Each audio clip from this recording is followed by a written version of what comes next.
Los golpes en la cabeza pueden llegar a ser peligrosos. No todos son peligrosos, pero un porcentaje de ellos sí pueden ser peligrosos. No todos. Lo que es, a veces no es fácil diferenciar cuál puede ser peligroso o no.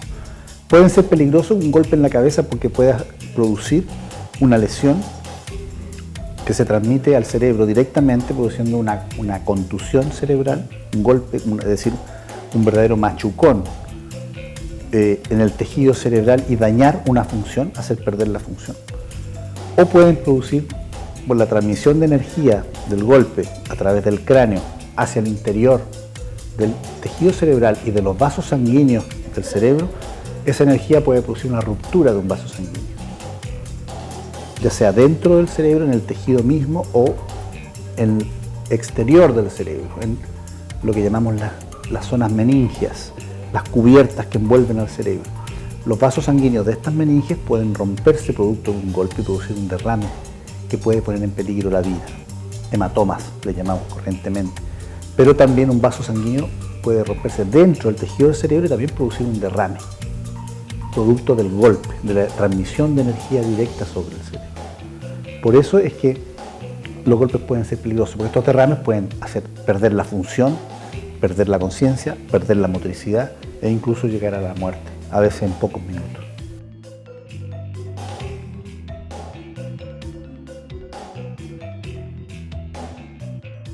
Esa pregunta es muy importante, en el fondo significa saber detectar cuándo un golpe en la cabeza puede ser peligroso y cuándo no.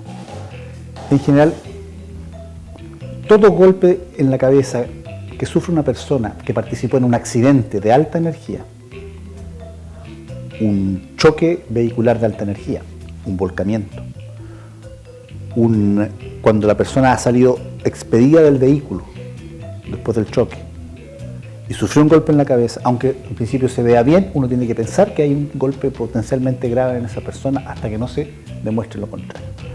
Las personas que han tenido accidentes en bicicleta y se han golpeado la cabeza producto de una caída o un choque en bicicleta, aunque la persona al principio se vea bien, normal y lúcida, esa persona tiene, hasta que no se demuestre lo contrario, tiene un golpe potencialmente grave y peligroso y debe ser llevada a un servicio de urgencia. Segundo, toda persona que después de sufrir un golpe en la cabeza perdió la conciencia en forma inmediata. Si la persona sufrió un golpe en la cabeza y quedó, aunque sea 30 segundos o 15 segundos, inconsciente y después se recuperó, como en un partido de fútbol, por ejemplo, partido de fútbol, golpe en la cabeza, quedó medio inconsciente, pero sigue jugando.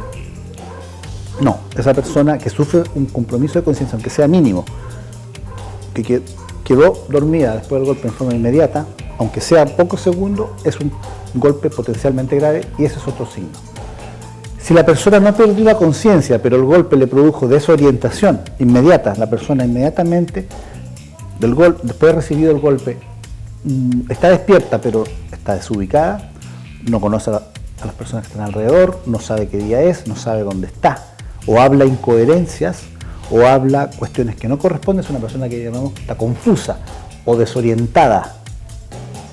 Esa persona, ese golpe es potencialmente peligroso y esa es otra forma de detectar de que debe ser llevada al servicio de urgencia. Y en general, cualquier cambio en el carácter, en la conducta, que algo raro está en la persona después de haber recibido el golpe en los minutos siguientes.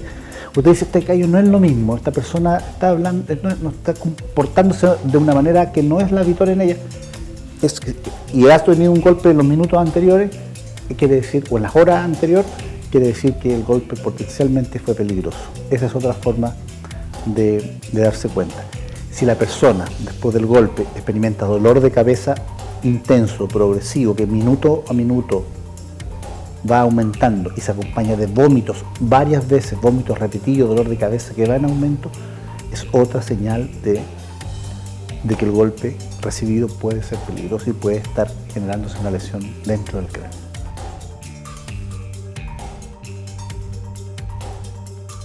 El cototo en sí mismo no es peligroso. El cototo duele, se ve feo, pero el cototo en sí significa que se produjo una hemorragia, pero fuera del cráneo, en el cuero cabelludo, debajo de la piel. Es muy común el cototo, pero la importancia que tiene el cototo es que el golpe, el cototo indica que el golpe puede, con mayor riesgo, con mayor probabilidad, el golpe que produjo el cototo puede además haber producido una fractura en el hueso, en esa misma zona, en el hueso del cráneo. Y cuando se produce una fractura en el hueso del cráneo, el riesgo, la probabilidad de que una vena o una arteria, un vaso sanguíneo que está dentro del cráneo, ya sea en las meninges o en el mismo cerebro, se haya roto también y esté empezando a sangrar dentro del cráneo un vaso sanguíneo, produciendo un derrame que minutos u horas después puede ser mortal, es mayor, es alta. Cuando hay fractura, hay riesgo de que se produzca este derrame adentro. Cuando no hay fractura, el riesgo es menor. Entonces, para explicarlo mejor, cototo significa riesgo de fractura. Si es que hay fractura, significa riesgo de derrame o hematoma cerebral o por fuera del cerebro grave. Por lo tanto, ¿qué es lo que hay que hacer cuando hay un cototo? Acudir al servicio de urgencia, porque a lo menos hay que hacer una radiografía del cráneo para ver que debajo del cototo no haya una fractura. Esa es la importancia que le decía. Cototo significa hacerse a lo menos una radiografía del cráneo y hay que acudir a un centro asistencial.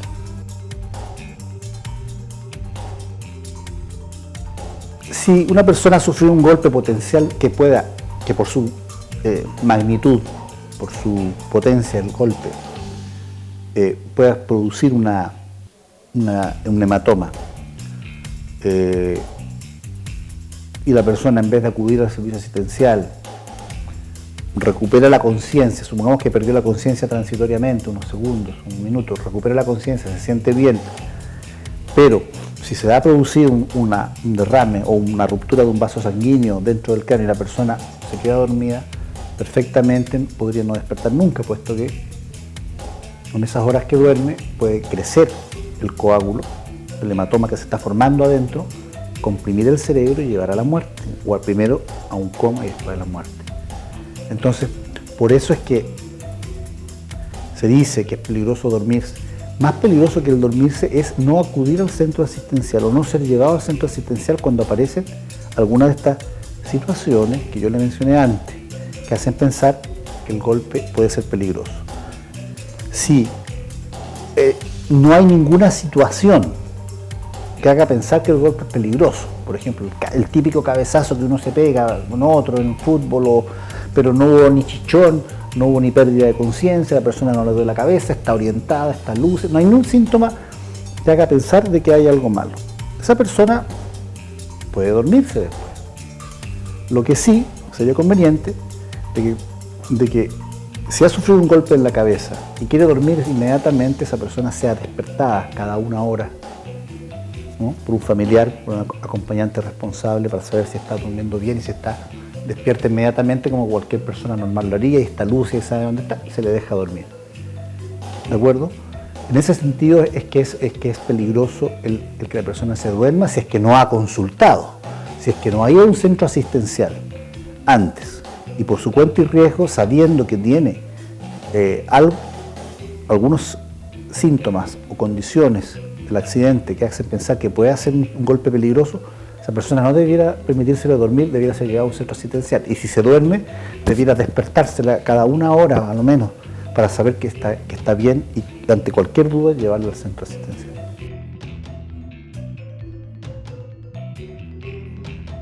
Traumatismo encefalocraneano significa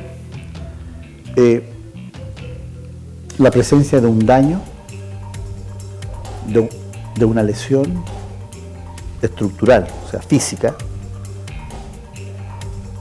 pero también una disfunción, un mal funcionamiento del cerebro, lesión, daño cerebral directo, físico, golpe, contusión, hemorragia, o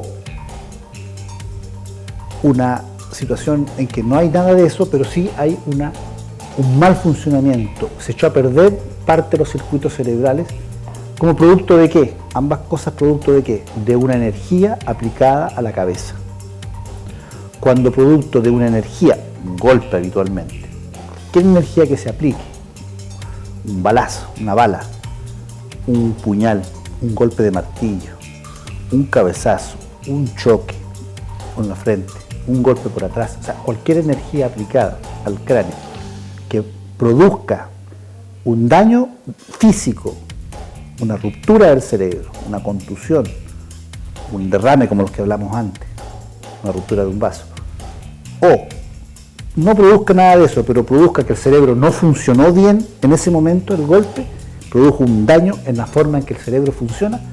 Cuando eso ocurre, entonces estamos en presencia de un traumatismo encefalocraniano. Significa en buenas cuentas el daño o la disfunción o mal funcionamiento del cerebro o daño estructural del cerebro producto de una energía aplicada a la cabeza, que es distinto al cerebro vascular, ¿no? El cerebro vascular es un daño también a la función y a la estructura del cerebro, pero que no es producto de un golpe, es producto de algo que pasa en los vasos sanguíneos. Esa es la característica. Por eso es que todos los síntomas que veíamos antes, cuando hablábamos de cuándo puede ser peligroso un TEC, lo que estamos buscando para saber es saber si hubo o no hubo un TEC después. ¿El golpe produjo o no produjo un traumatismo encefalocraniano? ¿O fue simplemente un golpe en la cabeza? Lo que llamamos una contusión de cráneo, que es distinto. Contusión de cráneo significa golpe en la cabeza, chichón, pero que no hubo nada, no pasó nada, ni al cerebro ni a sus meninges que lo envuelven. Esa es la simple contusión. Traumatismo encefalocraniano, que es cuando el mismo golpe ha producido, o otro golpe, produjo, por la energía transmitida, produjo daño en el cerebro, en las meninges, con hemorragias, contusiones, o, si no hubo nada de eso, al menos se produjo un daño que hizo que el cerebro no funcione bien después. Si eso no ocurre, es decir, si el cerebro está funcionando bien, ni hay ninguna lesión en el cerebro ni en las meninges que lo envuelven, no se habla de TEC. Eso no es TEC, es una contusión de cráneo. El problema está en que a veces cuesta diferenciarla, y es en el sentido de que a veces lo que parece una contusión, minutos u horas después se demuestra que no era una contusión y que era un TEC. Reforzando más un par de cosas, uno de que creo que estaba en las preguntas, que es muy importante. En los traumatismos encefalocranianos las heridas de cuero cabelludo son muy frecuentes y tienden a sangrar mucho. ¿Por qué sangran mucho? Porque la irrigación, la cantidad de vasos sanguíneos que tiene el cuero cabelludo es mayor que en cualquier otra parte de la piel del organismo. Y hay arterias bastante gruesas. Entonces, es muy importante cohibir esas hemorragias desde el primer minuto, el primer segundo que uno tiene acceso a esas personas.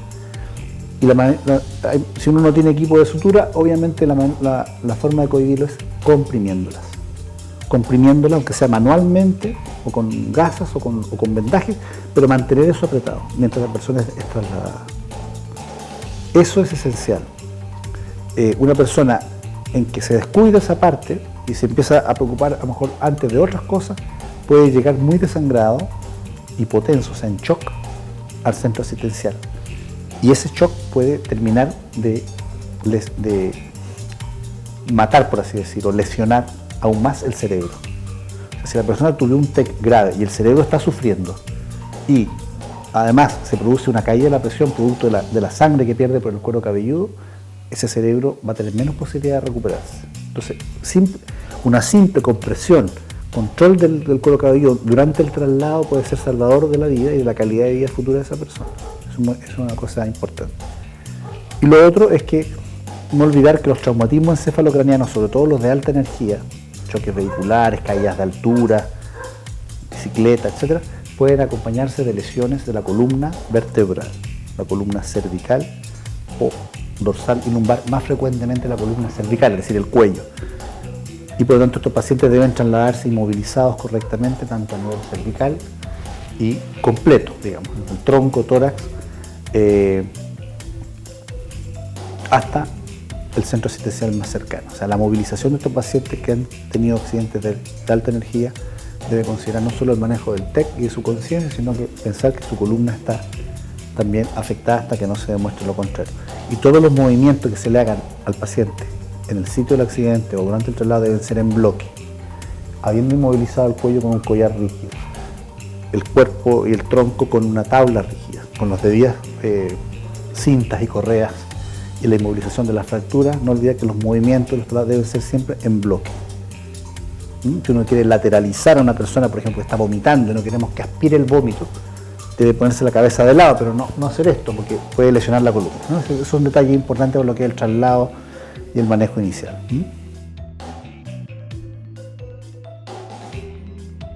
O sea, todo traumatismo encefalocraneano puede ser peligroso en la medida en que la lesión que se produce dentro del cráneo, sea un coágulo, un hematoma, una hemorragia, o una contusión del cerebro.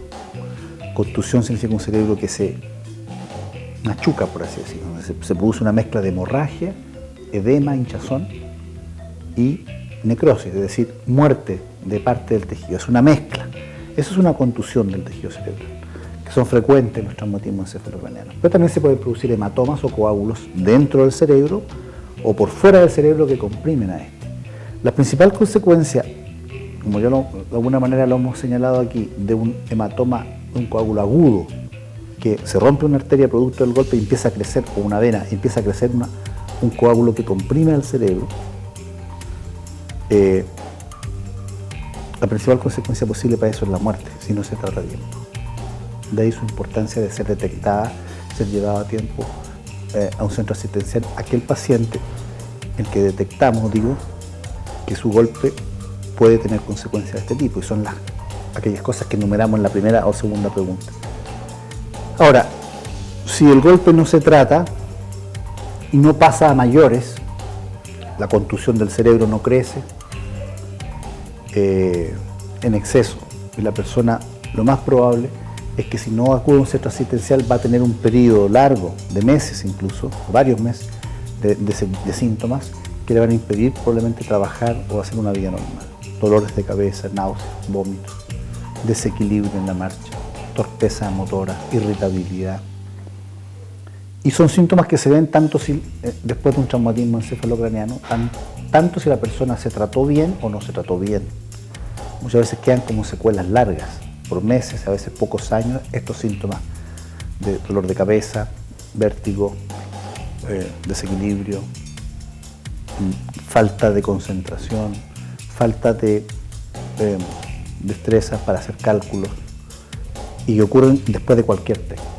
En los traumatismos encefalocraneanos que han tenido lesiones más graves, aunque se hayan tratado bien y oportunamente, pueden tener como secuelas la pérdida de fuerza de un lado del cuerpo, la pérdida del lenguaje, problemas de control motor y movimiento, rigidez excesiva de los músculos, lo que llamamos espasticidad. Por supuesto, varios problemas de tipo cognitivo, que llamamos problemas de inteligencia, ¿no?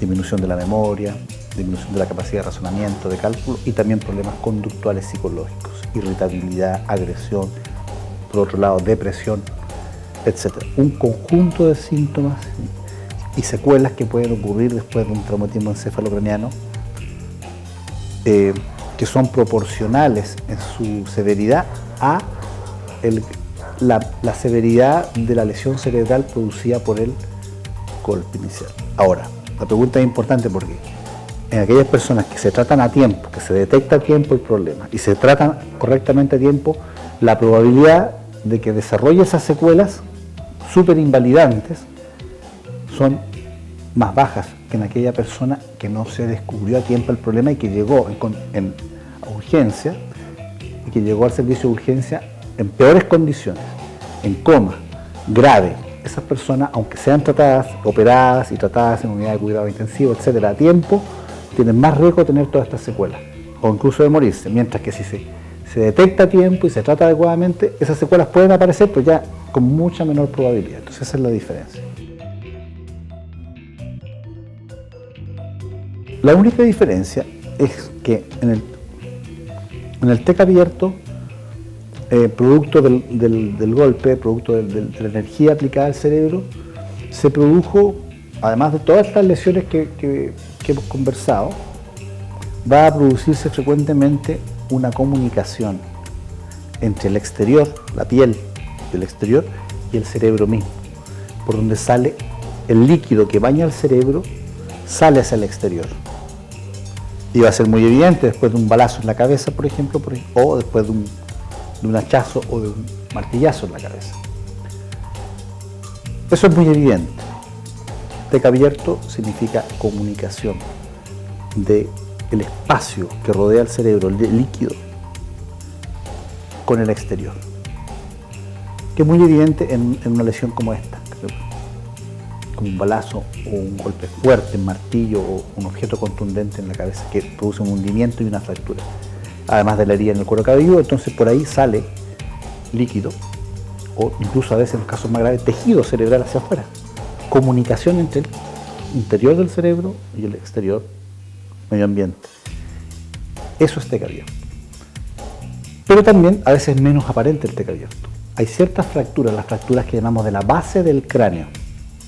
El cráneo humano lo dividimos en forma grosera en dos partes. Una, la bóveda craneal, que es toda la parte alta desde la frente, como una corona hacia arriba, que son huesos planos, y la base, que es como un piso, que está a nivel del oído, por sobre los ojos, y atrás, por sobre la columna cervical, la base, el piso del cráneo. En esta base, producto de los golpes en la cabeza, pueden producirse fracturas. Las fracturas pueden producirse en la bóveda o pueden producirse en la base. Las fracturas pueden partir en la bóveda y fracturarse, rajarse por así, hasta la base del cráneo. Cuando se fractura la base del cráneo, las meninges que envuelven al cerebro están muy unidas a la base del cráneo. Entonces cuando se fractura la base del cráneo, las meninges se rompen y el líquido sale y se mete a la fractura y viaja. Puede viajar al exterior, ¿cómo? A través del oído o a través de la nariz, puesto que el oído medio y las fosas nasales están comunicadas con la base del cráneo a través de cavidades específicas. Entonces muchas veces pueden haber comunicaciones de líquido que vayan al cerebro a través de estas fracturas de la base del cráneo hacia el exterior vía oído o vía nariz. Y eso también cumple con el concepto de TEC abierto, porque en el fondo se está produciendo una comunicación entre el interior del cerebro, de la cavidad encefálica, craneal, de su líquido que está saliendo hacia el exterior. ¿Qué importancia tiene diferenciar TEC abierto y TEC cerrado? La única es una importancia médica. Médica, que significa que en el TEC abierto hay más riesgo de que se produzca una infección, que entre una infección debido a esta comunicación que hay entre el exterior y el interior del cerebro, que normalmente está protegido de infecciones, que está limpio. Al producirse esta comunicación hacia el exterior, además de las otras complicaciones que puede dar el traumatismo encefalocraneal, derrames, contusiones, muerte, etc., puede entrar una infección. Entonces los médicos, cuando atendemos un TEC abierto, tenemos que tomar muy en cuenta la posibilidad de que las días o semanas posteriores al TEC se produzca una meningitis u otro tipo de infección que afecte al sistema nervioso central, al cerebro, al encéfalo. Esa es la única importancia del TEC abierto. Otra de los elementos que hacen pensar que un TEC puede estar complicado o que un golpe en la cabeza puede ser peligroso. El ojo de mapache, ya que estamos hablando del TEC abierto, los ojos de mapache, ¿cierto? Esos moretones en los ojos, indican con alta probabilidad una fractura de la base del cráneo a nivel frontal. Al revés, otro signo importante que llamamos el signo de Battle, que es un moretón en la piel detrás de la oreja, en la zona detrás de la oreja. Eso indica con alta probabilidad una fractura de la base del cráneo, la posibilidad de TEC abierto, por fractura en la base, ya no frontal, sino del hueso temporal, que es un hueso que se ubica a nivel del oído. El mapache indica la posibilidad de fractura de la base del hueso frontal. Y como dijimos antes, toda sospecha de fractura de la base hace sospechar TEC abierto, aunque la persona esté despierta. Por lo tanto, ante cualquier herido, accidente o persona que ha sufrido un golpe en la cabeza y que se presente con ojo de mapache o se presente con un moretón detrás de la oreja, uno dice, eso es un signo para llevarlo inmediatamente a un servicio de urgencia. Otro signo que hace pensar que el golpe fue posiblemente peligroso y que tiene una fractura de base de cráneo, por eso tiene un traumatismo encefalocraneal. Ahora, hay casos más evidentes, cuando después de un golpe hay pérdida de sangre por el oído, por la nariz, uno podría ser que no tenga nada que ver con TEC, que sea una ruptura del conducto auditivo o una ruptura de las mucosas nasales, como cuando uno le pega en un combo y en la nariz y sangra. Pero siempre que hay sangrado por la nariz o por el oído, hay que sospechar que puede haber también un TEC abierto cuando la persona sufrió un golpe en la cabeza. Hay casos que es más evidente, que en el accidentado se ve que está perdiendo líquido como agua, o sangre pero como acuosa, como que viene mezclada con agua. Eso quiere decir que está saliendo líquido cerebral, lo que llamamos líquido cefalorraquídeo, y ahí estamos claramente en presencia de un traumatismo encefalocraneano seguro y que es abierto, porque está perdiendo líquido hacia afuera. Eso también se podría uno ver, pero el hecho de que pierda sangre ya debe bastar en una persona que ha sufrido un golpe fuerte en la cabeza, ya debe bastar como indicio para pensar que tiene un golpe peligroso, que requiere atención médica rápida y que puede ser además tratarse de un traumatismo abierto.